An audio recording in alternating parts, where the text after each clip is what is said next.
संतान प्राप्ति के लिए उपाय। पौराणिक ग्रंथों में वर्णित पुत्रेष्टि यज्ञ पुत्र प्राप्ति के लिए किए जाते थे और पुत्र की प्राप्ति होती थी। कुछ ऐसे ही टोटके और उपाय अन्य ग्रंथों में भी दिए गए हैं जिससे मनचाही संतान की इच्छा पूर्ति होती है। दोस्तों, व्यक्ति के लिए सबसे खास दिन उसकी शादी का दिन होता है, जब वह अपनी युवा अवस्था को त्याग कर एक जिम्मेदार इंसान बनने की ओर कदम रखता है। शादी में दो आत्माओं का एक होना और एक दूसरे की खुशियों में शामिल होना बेहद खास अनुभव कराता है। शादी के बाद परिवार में नई उमंग उन दोनों आत्माओं से उत्पन्न हुई संतान से आती है, जिसका इंतजार हर एक माता पिता के साथ परिवार के हर सदस्य को होता है, जो कि परिवार से किसी न किसी माध्यम से जुड़ा होता है। परंतु दुर्भाग्य से कई माता पिता ऐसे होते हैं जिनको संतान सुख प्राप्त नहीं होता या उन्हें मनचाही संतान की प्राप्ति नहीं हो पाती। संतान के बिना घर केवल चार दीवारी के समान लगता है। यह तो बच्चे की शरारत और उसकी किलकारियाँ ही सही मायने में घर को घर बनाती हैं। संतान प्राप्ति न होने के कई कारण हो सकते हैं। इस समस्या के निदान के लिए चिकित्सीय मार्गदर्शन भी आवश्यक होता है, लेकिन साथ ही साथ कुछ उपायों का भी सहारा लिया जा सकता है, जिससे माता पिता को अपनी मनचाही संतान की प्राप्ति संभव हो सकती है। लेकिन उससे पहले अगर आप चाहते हैं माता रानी का आशीर्वाद आप पर सदैव बना रहे, तो इस वीडियो को एक लाइक कर दें और हमारे चैनल को सब्सक्राइब कर लें और कमेंट बॉक्स में जय माता लक्ष्मी अवश्य लिखें। तो आइए बात कर लेते हैं सबसे पहले उपाय की। तो सबसे पहला उपाय है कि तांबे की ताबीज़ में गुंजा की जड़ रखकर स्त्री गर्भ धारण के बाद गले में धारण कर ले। ऐसा करने से पुत्र की प्राप्ति होती है। नंबर 2, कदम का एक कोमल पत्ता लेकर नित्य बकरी के दूध में पीसकर स्नान करने के बाद स्त्री को 7 दिन तक पिलाएं। निश्चय ही पुत्र की उत्पत्ति होगी। नंबर 3, श्वेत अर्क की जड़ को किसी सूती कलावे की सहायता से महिला को कमर में पहनाएं।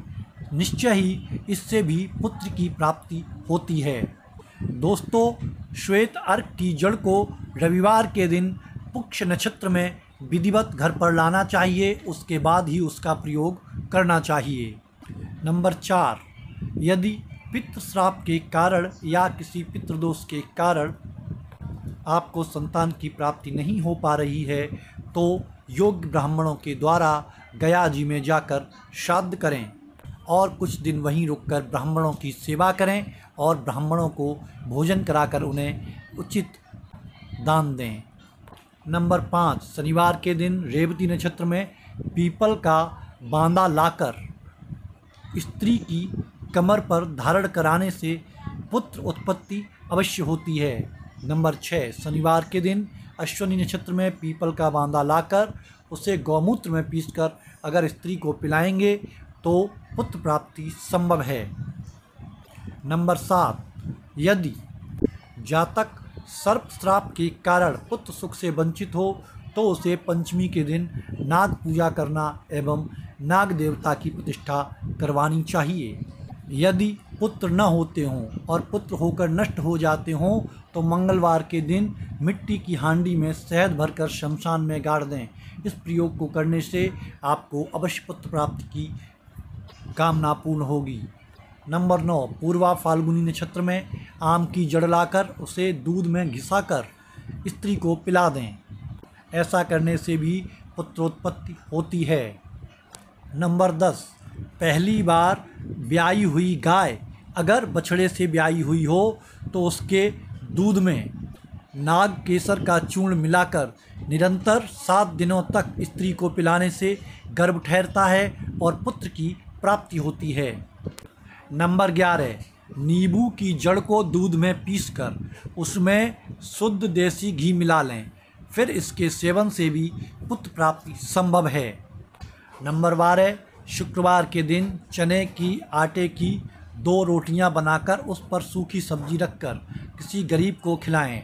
इस क्रिया को 7 बार लगातार करें। या किसी सोमवार के दिन सगर्भा स्त्री से कपूर का एक टुकड़ा लें, उसमें से आधा काट कर जला दें और आधा शिवजी के मंदिर में रख दें, तो स्वस्थ संतान की प्राप्ति होती है।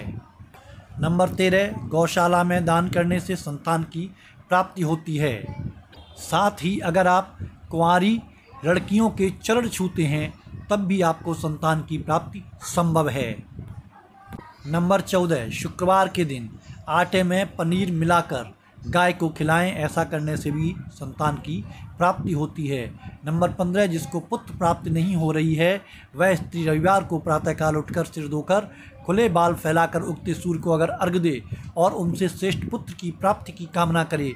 इस प्रकार उसको 16 रविवार तक एक यही क्रिया करनी है, इससे उसको निश्चय ही पुत्र प्राप्ति में सफलता प्राप्त होगी। नंबर 16, शुक्ल पक्ष में बरगद के पत्ते को धोकर साफ करके उसके ऊपर कुमकुम से स्वास्तिक बनाकर और उसके ऊपर थोड़े चावल रखकर और एक सुपारी रखकर सूर्यास्त से पहले किसी शिव मंदिर में या श्री हरि भगवान विष्णु के मंदिर में अर्पित कर दें।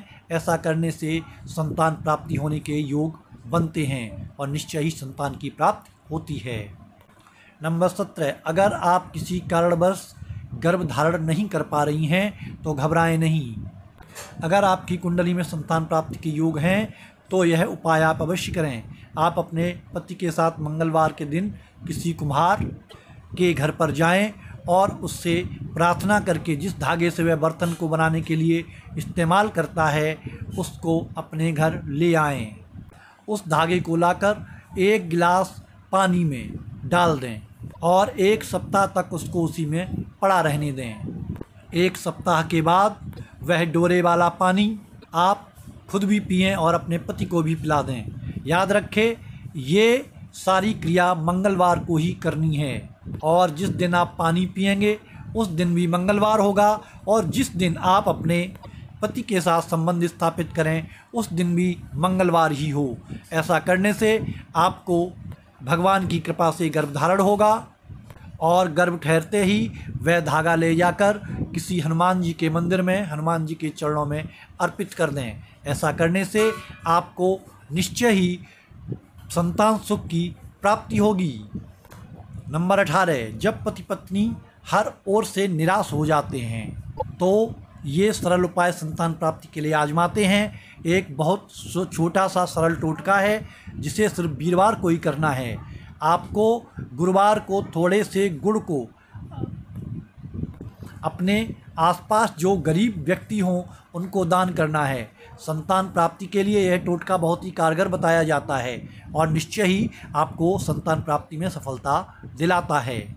नंबर 19, यदि पति पत्नी लाखों उपाय के बाद भी माँ बाप नहीं बन पा रहे हैं तो संतान प्राप्ति के लिए ये टोटके आजमाएं। पूर्वजों द्वारा बताए गए ये एक बहुत ही सरल टोटके और उपाय हैं जिसके लिए आपको आम की जड़ को लाकर उसे सुखाकर पीस लेना है। दोस्तों, ये उपाय आपको केवल पूर्वा फाल्गुनी नक्षत्र में ही करना चाहिए। पिसी हुई जड़ को दूध में मिलाकर इसका सेवन करें। ऐसा करने से आपको मनचाही संतान की प्राप्ति होती है, इसमें कोई संदेह नहीं है। नंबर 20, निसंतान दंपति वैज्ञानिक उपायों के साथ साथ संतान प्राप्ति के लिए कुछ घरेलू उपाय भी अपनाते हैं। सबसे सरल घरेलू उपाय देखें तो चावल के माड़ का पानी जब महिला का मासिक धर्म पूरा हो जाए उस दिन चावल के माड़ में 1 नींबू का रस निचोड़कर पी लें। उस रात अपने पति के साथ संबंध बनाएं तो निश्चय मानें कि आपको संतान प्राप्ति का योग बनेगा। दोस्तों, यदि आप गुणवान संतान की प्राप्ति चाहते हैं तो हमारे द्वारा बताई जा रही जानकारी को बड़े ही ध्यान से सुनें। मासिक धर्म के बाद की विभिन्न रात्रियों की महत्वपूर्ण जानकारी आपको उत्तम गुणवान संतान प्राप्ति करा सकती है। नंबर 1, चौथी रात्रि के गर्भ से पैदा हुए पुत्र की आयु कम होती है और उसे जीवन में धन के अभाव का सामना करना पड़ता है। नंबर 2, 5वीं रात्रि के गर्भ से जन्मी कन्या के भविष्य में पुत्र रत्न की संभावना क्षीण होती है, वह सिर्फ लड़की ही पैदा कर सकती है। नंबर 3, छठवीं रात्रि के गर्भ से पुत्र उत्पन्न होगा जो मध्यम आयु वाला होगा। नंबर 4, सातवीं रात्रि के गर्भ से जो पैदा होने वाली कन्या होती है वह बांझ होती है, वह भविष्य में भी कभी संतान को जन्म देने में समर्थ नहीं होती। नंबर 5, आठवीं रात्रि के गर्भ से पैदा होने वाला पुत्र बहुत ही ज़्यादा धनी होता है, वह जीवन में समस्त ऐश्वर्यों को प्राप्त करता है। नंबर 6, नौवीं रात्रि के गर्भ से उत्पन्न पुत्री धनवान होती है, उसे अपने जीवन में समस्त ऐश्वर्यों की प्राप्ति होती है। नंबर 7, 10वीं रात्रि के गर्भ से बुद्धिमान पुत्र का जन्म होता है। नंबर 8, 11वीं रात्रि के गर्भ से चरित्रहीन पुत्री का जन्म होता है। नंबर 9, 12वीं रात्रि के गर्भ से पुरुषोत्तम पुत्र जन्म लेता है। नंबर 10, 13वीं रात्रि के गर्भ से वर्णशंकर पुत्री जन्म लेती है। और नंबर 11, 14वीं रात्रि के गर्भ से भाग्यशाली उत्तम पुत्र का जन्म होता है। नंबर 12, 15वीं रात्रि के गर्भ से अति सौभाग्यवती पुत्री का जन्म होता है। और नंबर 13, 16वीं रात्रि के गर्भ से अपने कुल का नाम रोशन करने वाले सर्वगुण संपन्न पुत्र की प्राप्ति होती है। दोस्तों, हमारे द्वारा दी गई जानकारी आपको कैसी लगी हमें कमेंट बॉक्स के माध्यम से अवश्य बताएं। साथ ही अगर आपके कोई ज्योतिष और वास्तु से संबंधित प्रश्न हो तो आप हमसे कमेंट बॉक्स के माध्यम से पूछ सकते हैं, जिनका कि आपको कमेंट बॉक्स के माध्यम से ही उचित उत्तर दिया जाएगा। आपकी संतुष्टि ही हमारा ध्येय है। अंत तक वीडियो में बने रहने के लिए धन्यवाद। मिलते हैं किसी नई जानकारी किसी नई वीडियो के साथ, तब तक के लिए आप लोगों को सादर जय श्री कृष्णा।